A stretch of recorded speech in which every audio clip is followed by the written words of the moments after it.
نيرفانا هو في مدن تحت الأهرامات؟ في حاجة تحت الأهرامات؟ يا جماعة، في حاجة جنب الأهرامات مش تحت الأهرامات.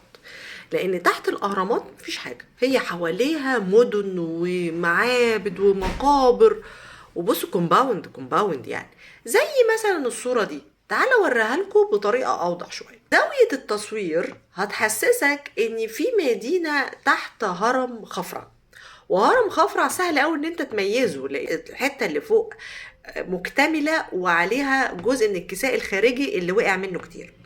فهو مصور الهرم بتاع خفرع مع المعبد الجنائزي للملك منقورع.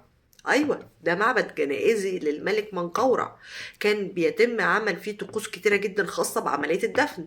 وده السبب ان احنا بنقول ان الاهرامات دي بتاعت خوفو وخفرع ومنقرع، وانها كانت للدفن. لان المعابد الجنائزيه دي هي اللي اكدت لينا حته الدفن، وهي اللي اكدت لينا اسامي الملوك اللي على اساسها اتبنى الاهرامات دي.